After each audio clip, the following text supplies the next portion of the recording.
we need to get into digital signage. We need to do digital signage. Well, no kidding, you need to do digital signage, right? How do we get there as an industry? How do we get there as integrators? And how do we get our clients there? I have thoughts on this. If integrators are not doing that, who is? In my experience, you kind of have to turn it over to the customer, at least parts of it. Oh, good Lord.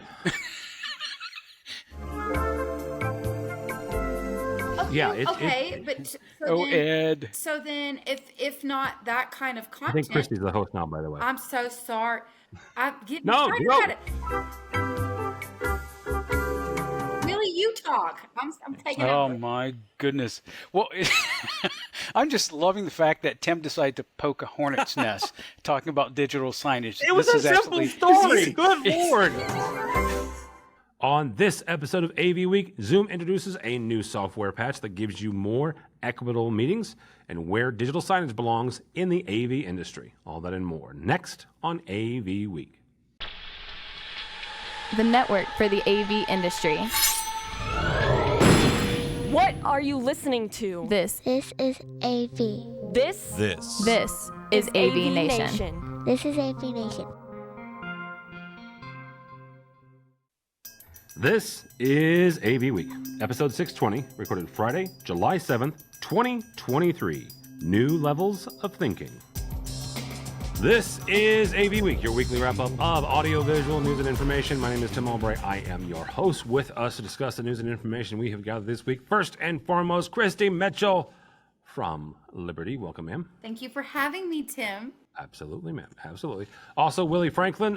We're just going to refer to Willie as an AV industry veteran because he has somewhat recently retired from Otterbein University, but also still does a lot in the industry. So welcome, sir. Hey, thank you. Always good to be here, Tim. And a young man who has more technology than I do when it comes to podcasting is Seth Johnson. You should listen to his podcast, by the way, because he's fantastic. But his day job is BlackWire Designs. Welcome, sir. Thanks for having me. Absolutely. And if you're watching the video, Seth actually has a virtual background because he has a fancy smancy computer. Yeah, what is that, Brooklyn? Looks like it, yeah. It's just a video playing on YouTube. I don't have a great background because I don't have a fancy computer. But I mentioned this last week. There's a blue tape still behind me because what happens is when you work for an integrator and you tell them that you want them to do work, the people that pay them to do work gets priority. So my text came in this week and like, hey, yeah, we got pulled off on an actual job. So you're pushed off for a couple of weeks. So if you're waiting for the Appson video wall as much as I am waiting for it, it'll be a few weeks. So check back in with us in August. That's the last time I'll talk about that until it comes back. So, all right, first story of the week we've got Zoom has introduced a new feature called Intelligent Director. It is aimed to enhance inclusivity in large meeting rooms. This tool utilizes AI technology to automatically adjust camera angles and framing, ensuring that all participants have equitable vision. By tracking speakers and adapting the view accordingly, the Intelligent Director eliminates the need for manual camera adjustments and reduces potential bias. This innovation represents a significant advancement in creating more accessible and fair virtual meetings, also accommodating the diverse needs of participants in larger scale meetings. Willie, I'm going to start with you on this. This has applications not only in the meeting space, but also in higher education. One question here, first and foremost, how do we create more quote unquote equitable meetings or equitable classrooms or equitable experiences in today's day and age of hybrid virtual everything? Well, Tim, I think Zoom got it right in this case. We don't often have the opportunity to serve as great producers, right? Sitting in front of cameras or behind the camera or trying to get good audio gathered within our meeting spaces. And we often don't have the opportunity of having an on-site producer work on our behalf. Mm-hmm. So when I look at that automation using AI, using the power of algorithms to get the ideal camera angle, the ideal pickup for all participants in that space, it is absolutely magical. I can't say enough about it, having looked at the videos of the product and recognizing all the occasions in which I was one of the participants in that large boardroom. You seated around this large table, and indeed you get that bowling alley effect where the people up close are right there, center screen, if you will, and the rest of the folks that are a part of that conversation get lost visually, and their message gets lost because they're so far away. Yeah, Christie, same kind of question is you work for Liberty, you also travel a fair amount, so you are in remote meetings. I would hazard to guess more often than you are not. I try not to at this point. The pandemic was terrible for me. I used to think I was an introverted extrovert, and now after no, we are full on extrovert. So we try to avoid remote meetings wherever possible. But Wait. Go ahead, Tim. Ask me your question. No, I was going to make a snarky comment about, oh God, you mean you're more extroverted? No, not me. If you know Christy Mitchell, you get that joke. If you don't, you'll find out at some point in life. Obviously.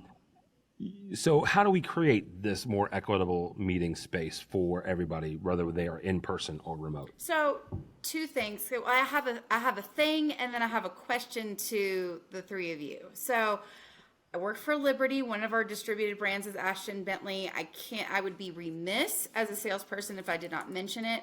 I think along with the technology that we're bringing into play with AI and cameras and Zoom and what is it called? Intelligent director. So along with those feature sets that are enhancing meeting equity, I think it's really important to look at the furniture and the layout of the room as well as how you're utilizing that technology.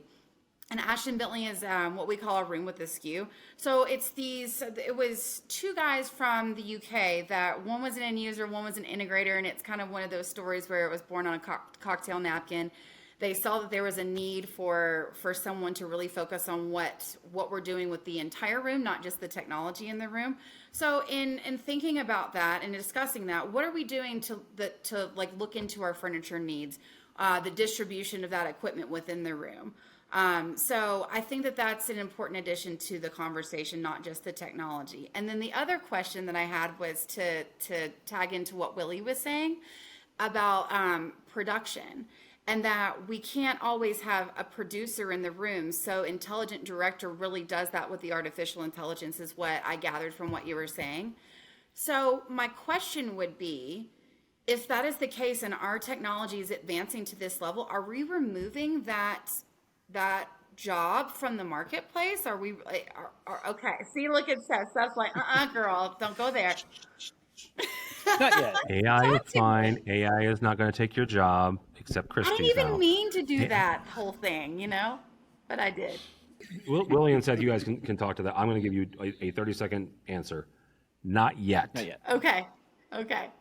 Yeah, I'm glad you brought up the pandemic. It's one of the things that kind of realized during that time is that, well, let's talk about meetings before the pandemic. There were always good meetings and bad meetings, right? There were always good webinars and bad webinars. We've all had to sit through those. We've all had experiences with those. Some of us have made some of those bad webinars. I raised my hand. Yeah. You telling on yourself, buddy. But I think like what the pandemic kind of showed me and people I kind of have talked to about meetings and that kind of thing is that really like how to create a virtual space where you can do a great presentation or have a great meeting without having the technology get in your way, and having the ability to, now that we're kind of out of this, go back into those big meeting rooms, those big boardrooms, and not have that bowling alley effect where everybody in the room can actually be seen sitting around the table and having those discussions with each other, just like it happens in real life. That's going to create a more engaging meeting for those people who aren't physically present, which is an option now, right? And you don't want to have people lose interest in presentations. You don't want to have people say, oh, we're having problems. I can't hear them. I can't see them. That kind of thing. Those are all very important. And having this built into Zoom, where you just plug a couple of cameras in, it figures out who's talking, where they're talking from, and aims the camera at it. I think it's quite brilliant. I really hope to see that kind of brought out to other platforms as well. I like to know what the accuracy level of that is at this point. I'm sure that there are going to be several iterations from now until into the future, but love to test it out and see how.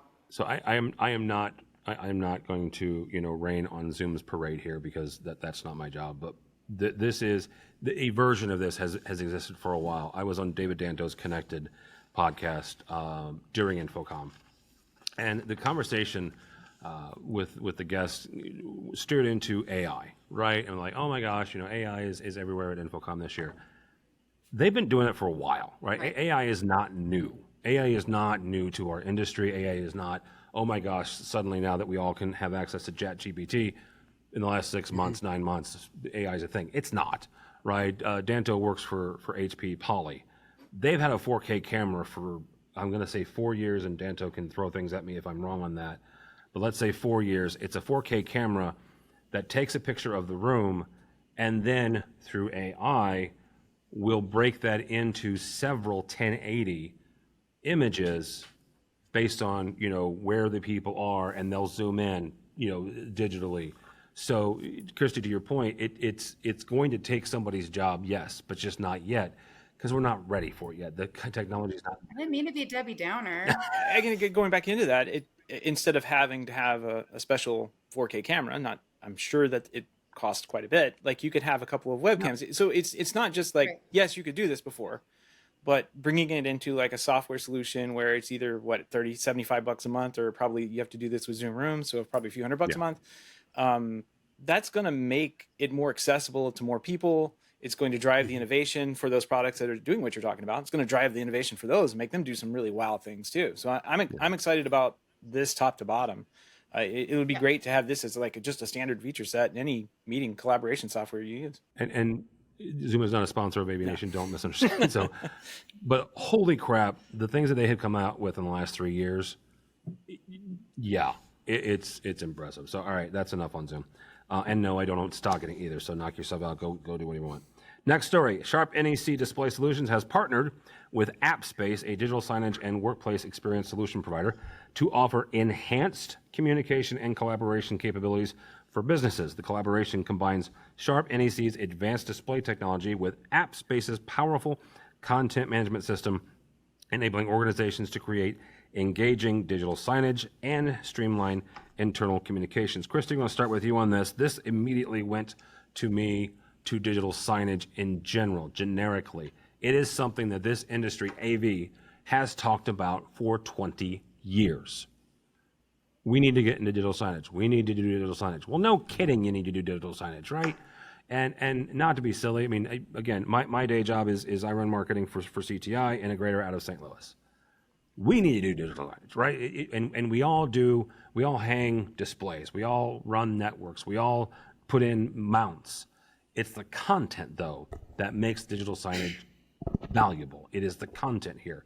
Mm-hmm. And so, Christie, the first question is, how do we convince customers, the end users, whether that's higher education, that's corporate, whatever, that these empty displays, when they're in conference rooms not being used, right? And just for the record, we can all tell when your conference room's being, how many hours a day. But there's real estate there to be used and leveraged, whether that's for external, internal employee communication, or it's something as simple as selling ads in a traditional, digital signage space. How do we get there, and how do we convince customers and clients that this is something valuable that you really do need to leverage?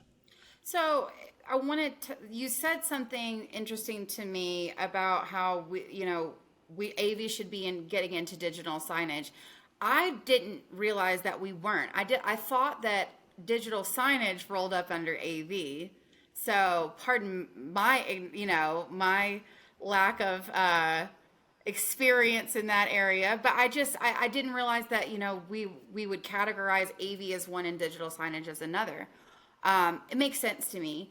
And then in saying that, it reminded me of how I got my start into AV, which was I was in residential, and they were already in the home doing the audio visual solution. So they were like, well, why not add security as a level? Like, we're already in the home, we're already running wire. Why don't we supplement the revenue into the business by creating a separate stream or a separate income stream? So why would it not be possible for any one of us to go out, especially like what Sharp NEC has done with Appspace, and say, look, we're not just hardware people anymore. We're not just AV people. We're digital signage people too. I'm walking into this room with you to have a meeting with you, and I walk into a room with a blank screen, and you could be making money off of that. You could be engaging your employees. There could be fun facts of the day, that like health tips, anything that, interesting from the content sphere that, is massive, right? But why would it not be an easy parlay into that, the same way that security was into the resi space? Yeah. Seth, as I often do, we were chatting before we pressed record, and I said, something to the effect of, is this something that we should even be doing anymore? You've got DSE, which God love them, Digital Signage Expo. They went bankrupt, another company bought them. The show wasn't quite what it had been, right, a couple of years ago. So who really knows whether or not that space is even, that specific show is still relevant. You still do have, though, the Digital Signage Federation. They had a space and a working relationship with Infocom this year, right? So it's still there. To Christie's point, we have been kind of tertiarily, from the AV space in there, but the content side is always where that hiccup has been. I don't care if it's AVI-SPL, which is the biggest integrator in the world, or it's, a $1 million mom and pop. That's always been kind of the hurdle. How do we get there as an industry? How do we get there as integrators? And how do we get our clients there? I have thoughts on this. I'm glad. Yeah, digital signage seemed really cool when I was an integrator doing like resi integration, right? 6, 7, 8 years ago, whenever that was. And we were playing around with it, and I quickly realized, man, this isn't one business. This is many businesses. You've identified one of them, or two of them so far, like the integration, like piecing the hardware pieces together, deploying the TV screens, hanging them on the wall. That's one thing. And that's what we were really good at. And I thought, hey, why not just slap something up on the screen? Well, then you run into the, assets, design, marketing, content. Like, where does that come from? That doesn't come out of anywhere. And that's probably, for a small shop, an integrator, that's probably like the biggest pool, the biggest ass, right? Then you have the programming. And I mean that, and not in the respect of, programming like setting up a bright sign player or something like that. You have programming like the APIs, getting the weather information in, XML sources, doing what AppStream here is doing. You have to bring all that information in to make it appear on the screen, to make it look pretty. So you have programming in HTML and all this fancy stuff that most integrators don't get into either. And then you have distribution. How are you going to get that stuff from point A to point B? Is it going to be a USB stick that you walk over and plug it in the TV every month? Is it going to be delivered? How is it going to be delivered? Cellular? Oh, now we're talking another business. So there's so many aspects to this one industry. It became so maddening to even try and get into it. I think that's probably the problem we're still having. It's really cool to see integrations like this pop up, but at some point, does the integrator stop and say, I hung the TV and I plugged it in?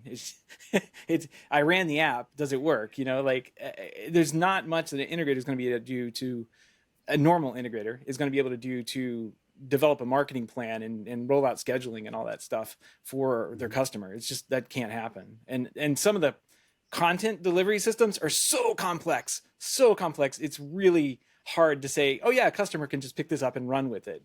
Unless they have somebody trained and specialized on it. Yep. That's my rant. Sorry. It's a beautiful rant. I have a question. Because I went first and I was like, well, that sounds easy. Let's just do it. And then Seth was like, it's not that easy. So my question is, if integrators are not doing that, who is? In my experience, you kind of have to turn it over to the customer, at least parts of it. Oh, good Lord. Well, that sounds dangerous. Hang on. I'm going to put my other hat on. Okay. So my CTI hat for a second. And again, I'm the head of marketing here. You can't do that 9 times out of 10 because they don't know what they want either, and they don't know how to do it either. Right. CTI does sell digital signage solutions, meaning the hardware. We have the capability to do the content, right? The assets, the deliverables. It is a much, and Seth's right, it is a much different animal because then I'll add one thing to yours, Seth, the refresh cycle of those assets. Yeah. Right? Mm-hmm. Because delivery, yeah. Delivery, yeah, but it's also, oh, what happens when you have a new employee, right? Or somebody leaves or what? Well, then, their birthday doesn't matter anymore, so take them off the system. Well, who does that, right? Is that Right, right, HR, right. right? Is that employee experience? Who the heck does? Who's responsible for that, Yeah, right? this And is then 3 years later, you got a guy that retired, we're still celebrating his birthday. God love him, and he's 93. Okay, you know, okay. yeah. Okay, but Oh, Ed. so then if not that kind of I think content, Christie's the host now, by the way. I'm so sorry. I'm getting No, excited no. about it. If not that content, then change the content to something more engaging and something more robust than, Pappy's 93-year-old, birthday. But who is responsible for that? And that I think is the I'm question. And that diverting is from the point. that's You the are hurdle. correct. That's Willie, the you hurdle. Oh talk. my I'm goodness. taking over. Well, I'm just loving the fact that Tim decided to poke a hornet's nest talking about digital signage. It was This a is simple absolutely- story. Good Lord. Well, I have the joy and well, first of all, Christie, I love the fact that you're in sales because this relates very solidly with regards to digital signage. And Seth, you're absolutely right. There are multiple parts to all of this. And, about 8 years ago, I had the joy of giving birth to digital signage on Otterbein University's campus, and it was exciting. It was this buzz, and it still is. But I never approached it from one standpoint, although my key role was to serve as the visionary and the AV integrator. But I quickly became a content manager. So imagine if I'm in the bowels of a building working with the IT team and we're putting content up in the student centers out of tater tots. How would I possibly know that to update the digital signage? So content, we know, is king, and controlling and managing that is very important. To think about the sales of that infrastructure, getting customer buy-in and selling that vision was the largest, highest, most aggressive, ugliest hurdle Right. I ever had to cross. Wow. Because people don't know what they don't know, and they don't know all the nuances. Once our system was up and running, we had a group of parents and potential students that were touring the campus. One of the things that we learned to work with successfully is our admissions office. So when we had those scheduled tours, we would find out as much as we could about those families, their names, and we would put them up on the digital signage screen That's campus-wide. One student and her family happened to be passing one of those panels and saw their name, and they made that commitment to our institution because of that. Having sit-down conversation with our university president after that, he became excited and he says, at a previous institution, we use RFID tags so that we could sense where people were at when they were visiting campus. If they'd express a particular curriculum focus, automatically the system would run a little 30-second clip in alignment that's with creepy. their desire. Yeah. So again, there's so much that you can do, from wayfinding to just managing that data to live streaming events. You could do a heck of a lot more than beautiful butterflies and deer galloping across and wonderful. We're in the core of Westerville, Ohio, right? Very close to downtown. So when those big events are happening downtown, imagine if you're a business owner and you've got this wealth of college students and you have the best pizza shop in town. Wouldn't it be in your best interest to run a little snapshot of a commercial on that college campus to get those kids excited because you're offering them a 10% discount on pizza or 25%? Willie, I'm hungry now. There's the sales component. There's the AV integration component. There's the content management component. There's envisioning more. Digital signage is so underutilized. And when 100%. screens are blank, it's like throwing money away. I mean, truly, it's throwing money away. Or leaving money on the table. And I have another idea. Why don't integrators, maybe the business model, there's a change to the business model in that they hire someone specifically for that content development, the consulting, having a consulting sales process to walk a customer through that, where you've got your AV people doing your AV sales. You've got your, you've got your box sales, you've got all kinds of different aspects of the business. You've got esports, you've got all these people in different channels.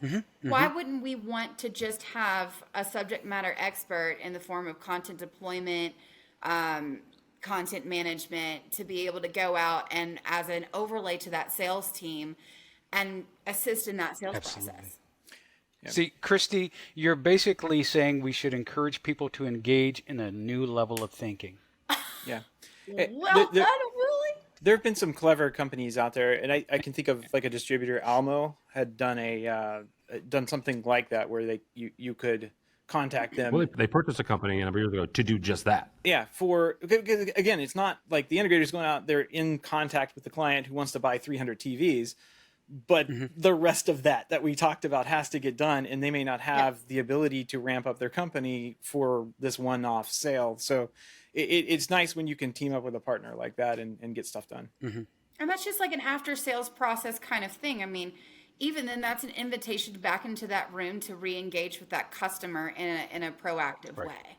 So we need to be doing that anyway, be giving that white glove level of service and the expectation of support to our customers in the first place.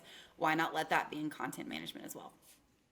Yeah, I mean that's highlighting that return on investment. I mean, truly. Yeah, you're helping. And I mean, I think I'm trying to think of a small way of saying a big thought, and that is focusing on the outcome, not so much the product or the cost, right? We try to do that every and day, I think, Willie. Yeah. It is helping the customer understand and really extract the experience of the tech, right, at a higher level. Because if it's just a blank screen, and I use the term real estate earlier. For a reason, it is real estate that you're not leveraged. If that TV is off when somebody walks into the room, I don't care what conference room or what classroom you're talking about. If it is blank and it's during the day, then you are missing an opportunity to connect, to Absolutely. engage. Yep. Yeah. And we say we eat with our eyes first, right? Yeah. Half of audio is visual. But did you carry the two? Yeah. All right. Yep. I would flip that around, but that's just me. We constantly talk about in this industry because we get so far in the speeds and feeds. We get into the black box sales. We get into a race to zero. We're constantly talking about that hardware and trying to figure out new ways to engage with a customer. And that customer, I don't know how many times I've walked out of a room to have a customer say to me, "It's just a TV. In 5 years, it'll be another TV." Right? They don't have any personal connection to that device. It's just more stuff that gets installed, uploaded, put into a place, put into a building. To have a personal, emotional, mental, some kind of connection to that technology, which is why iPhones, which is why all of the technology that you see in the mainstream world, retail outfits, people connect to that technology, and so it's a more successful sales process. So we need to be connecting with our customers in that fashion. I really, I feel strongly about that. That is a wonderful place to end. I did mention the fact that we had one more story. The Sphere launched in Vegas, MSG Sphere. Mitchell, please put a link to it, and I'll include the video link that Willie had on YouTube. If anybody's wondering, my birthday is in May, but I'd love to go see U2 this fall because let's focus on getting your screen first, okay? No, I would give up my screen to go see U2 at the Sphere. I swear to you, 100%, absolutely. Fair. I couldn't give you the screen because it's on loan. It's on loan from Absent, but I would, Anyhow, Christie Mitchell, Liberty, thank you, ma'am. How do people connect with you? I like to go the LinkedIn route because I am far funnier there than in emails where I have to try to be professional every day. So Christie Mitchell, it's, on the screen. Just find me. Not too hard to find. And you can also listen to her play piano on LinkedIn too. So she does a fantastic job. Cool. Yeah, there's one of those on there. Mr. Franklin, always good to see you, sir. Well, same here, Tim. Absolutely great. And similar to Christie, I am now a bit more engaged on LinkedIn. So you can find me there, or you can reach out at franklindjservices@gmail.com. It's amazing what happens when you retire. You have more time to to do that. My lawn looks great, let me tell you. Yes. Mr. Johnson, thank you, sir. How do people connect with you, your podcast? Because I'm not kidding. I'll make Mitchell find it. And then also BlackWire. The podcast over at hometech.fm. If you are interested in home automation, all that fun stuff, that's where I am. Over at BlackWire, yeah, I will not be engaged until after September, after the CEDIA show. And you guys inspired me. I put the digital signage up behind me. So there's our website. There we go. Yay. I did something, right? You did the thing. BlackWireDesigns.com will get you to the website, and you can check out all the cool stuff we have there. All right, very good. For Tim Albright, do not follow me on the Twitters. I couldn't tell you what I'm writing now. Probably it's almost football season, so I'll start complaining about the Bears. But go by the website if you would, please. AVNation.tv. That's AVNation.tv. You'll find this program and a host of others. Steve Greenblatt, my buddy and pal from Control Concepts, he and Rich Fregosa talk about control on the commercial side with State of Control. Two fantastic women in the AV industry, Erica Carroll and Jennifer Goodyear, talk with women in the industry and women in AV. XR Star looks at, XR and the experiences, but also EdTech, where we have Aaron Maran, who talks with other educators. To check all those out and more. Seth mentioned CEDIA, which is in September. Denver, September 7th through the 9th. You will find me wandering around Denver, not because I've ingested anything, but I will be coming there and hanging out. It's a pot joke, kids. So I'll be in Denver then. And then the very next week, because I'm a glutton for punishment, I will be in Austin for UCX USA. If you've never heard of UCX, it is the, Unified Communications Expo. They're bringing it to the States. They've done it in London for a number of years. It is an end-user show. Our friends at HAPMA will be there. My buddy Chris Netto will be there. There will be pineapple pizza. And if you don't get that joke, check out AV in the AM on Sunday mornings on the Twitters. So we're working on making Chris eat a pineapple pizza. All I'm going to say about that. So all that and more at avnation.tv. That's avnation.tv. Thanks so much for listening. Thank you so much for watching. That's all the time we have for AV Week.